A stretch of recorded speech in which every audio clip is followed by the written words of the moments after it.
The current opposition to Donald Trump, his governance, his movement, is large and clearly broad. 5 million people taking hours to be out in the streets this weekend. And yet liberals and Democrats are still lagging in getting that message out. Millions believe in it, but who's hearing it?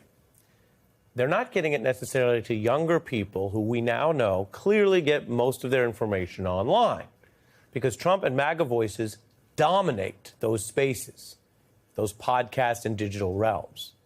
And that just matters politically.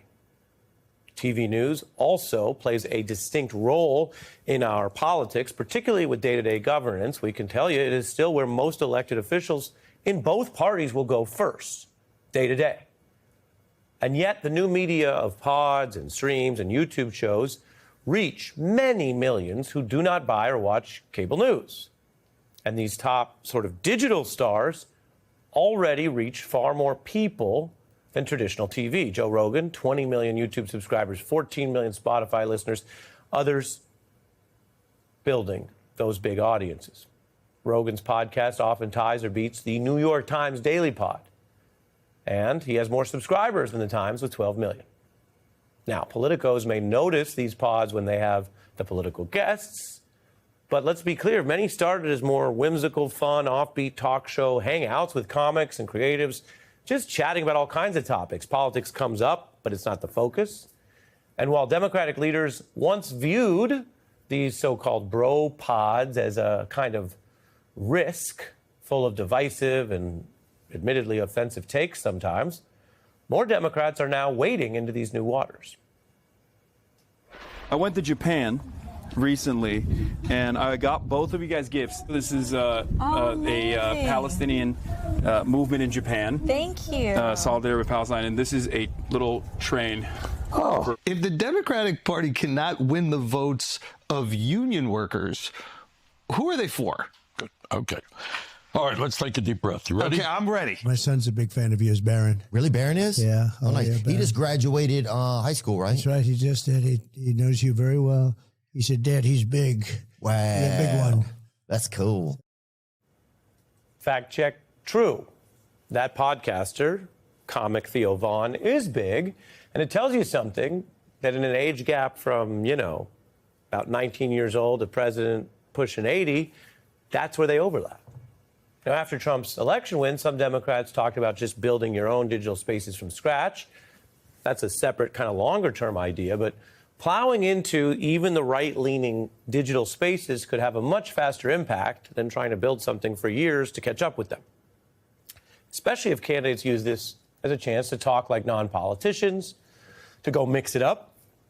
That's the lesson recommended by a reality TV pioneer and Trump critic, Michael Hirschhorn. Writing in the New York Times that the so-called broadcasters began as political novices, honing their kind of real talk style as touring comics and learning how to talk to people without talking down to them. Simple enough. And again, you might say, all right, Ari, but what do punchlines have to do with politics? Well, I'll tell you, Hirschhorn here makes a simple point. Skilled comics and politicians both know how to work a crowd, how to deal with where they are, not where you just think they should be. And the realness matters, especially right now.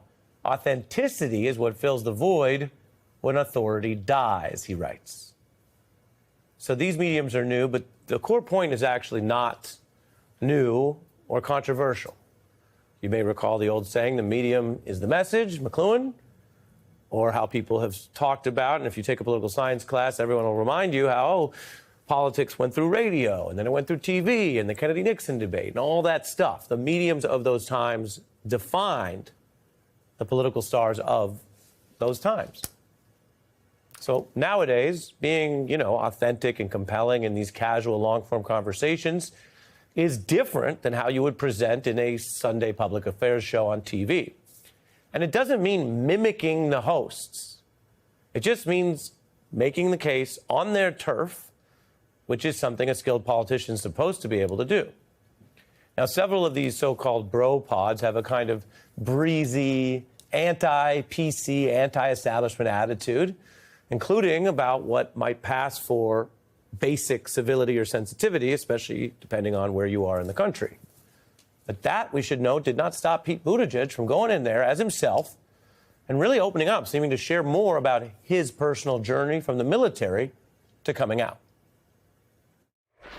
Right around the time I came out, which is like a terrifying thing to do as a elected official in Indiana, right?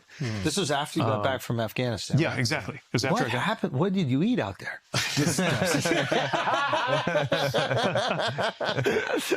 No, honestly, what happened was, when you get deployed, they tell you to write a letter.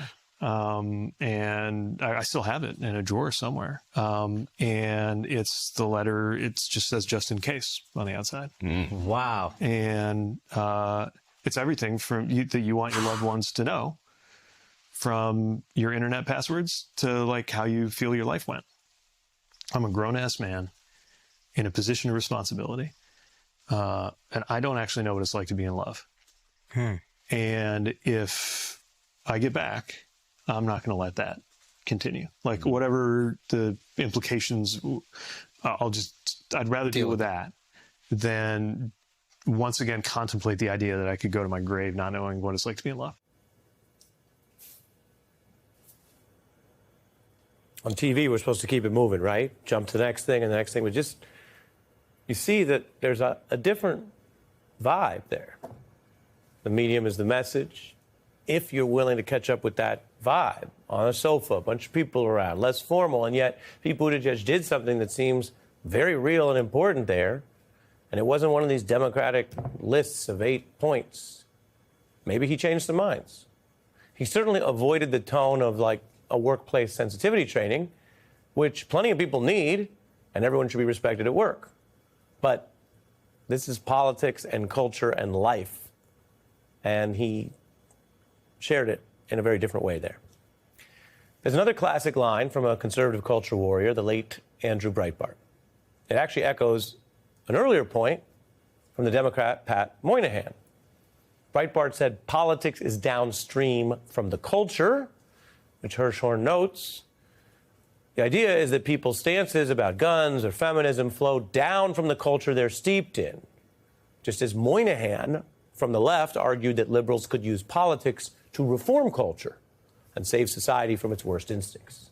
I think we're in an age when being a real person matters more than what your particular position is.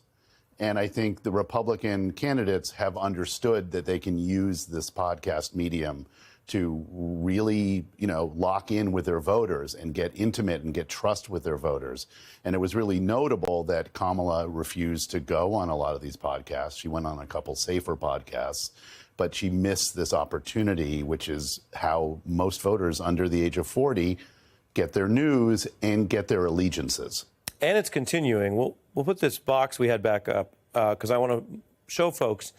When you look at this box, you got some people you might know. We just saw Schultz with Bernie Sanders, lower left. Rogan's pretty known. But upper left is Theo Vaughn, a funny comic, not particularly right-wing, with J.D. Vance recently. Republicans continue to engage this space, not just during election season.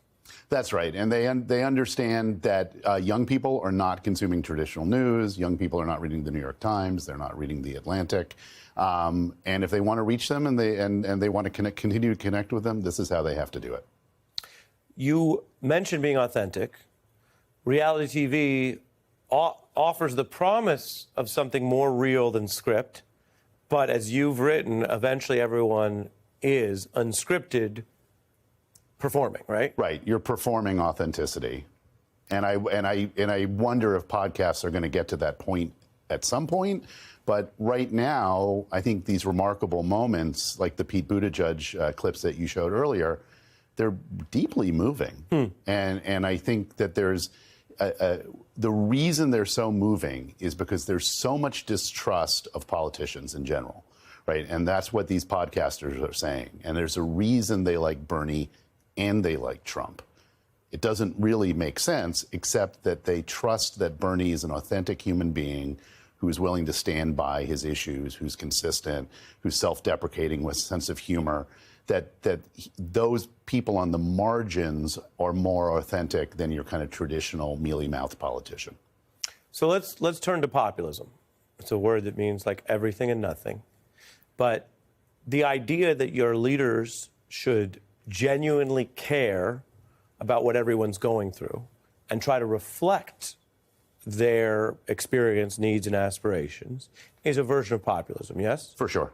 And these podcasters come at politics like a lot of people, not junkies, not assuming one side is the absolute monopoly truth, and then kind of BSing about it, right? Because it's not sacred to them, right? People who might not BS about a carburetor or something else they care about are like, no, there's an answer to that, but and that seems to offend liberal elites or Democratic Party leaders, whatever you want to call it, more than conservatives. Is that a fair observation? And then how do you address that?